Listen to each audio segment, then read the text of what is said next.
Good morning, Messiah Center family. Happy Friday. We have made it to the end of our week. We have also made it to day 19 of our 21-day fast. So we are almost to the finish line. We have 3 more days to go. So we're going to jump right into our topic for today. And it's something that we've covered, as we've gone through the last 19 days, but it's just really a focus for today. And that is strengthened stewardship.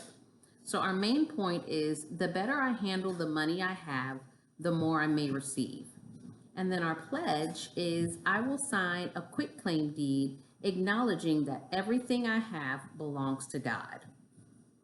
So the author opens up the book giving us the definition from Merriam-Webster of what a steward is.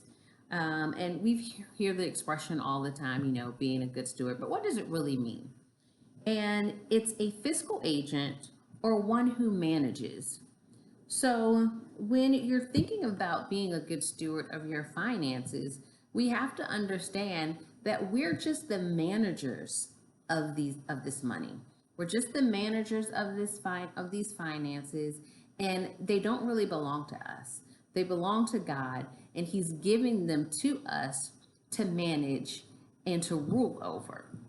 So in managing, even in one of the examples that she gives, she says, like if I borrow my friend's car, I'm going to be extra careful about how I park it, extra careful about how I drive it, because it doesn't belong to me.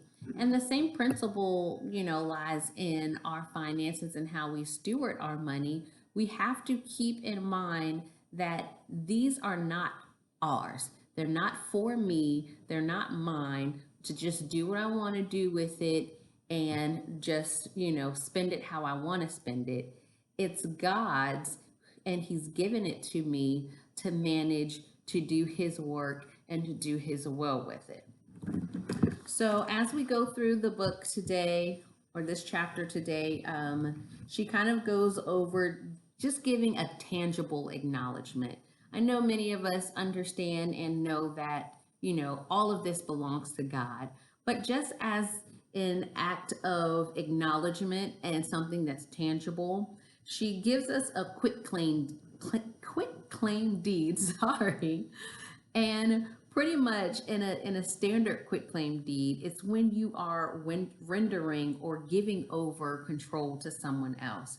And so in doing this, we're just saying that God, I want you to see that I am surrendering what's yours back to you. And I understand that it's yours, it's not mine, and that I'm just here to manage it. As we also go through the chapter, she discusses just kind of different testimonies and different places that we all may be financially.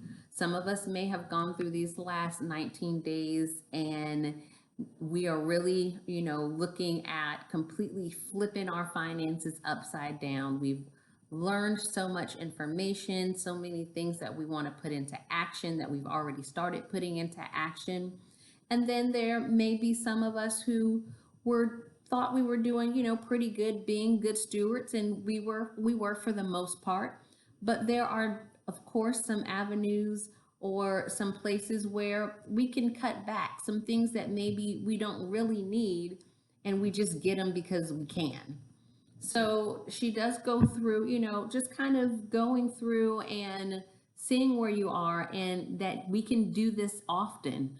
We don't just have to stop here at the 21 days.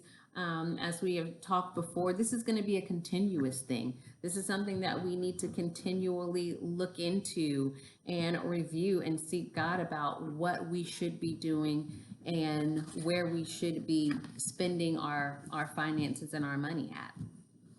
So today for our daily assignment, again, we just want to acknowledge that God owns everything and doing that tangibly by filling out that quitclaim deed in the book, or you can get it off of her website, which she gives in the chapter as well.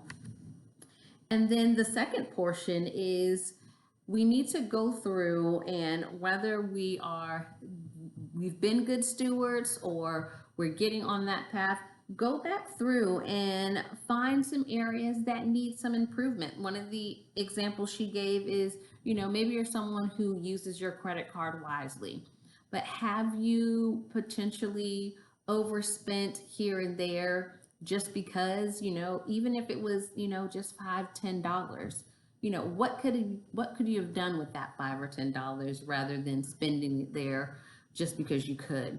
So going through there, and she said, kind of go through your credit cards and look at it for maybe the last 6 months and, see where you can cut back just as a one sign of realizing and recognizing that there's always room for improvement. And two, making sure that we are not misusing or, utilizing our finances in areas that we shouldn't. So again, I pray that everyone has a wonderful Friday into your Saturday. We look forward to speaking with you on tomorrow morning and pray that you have a blessed day.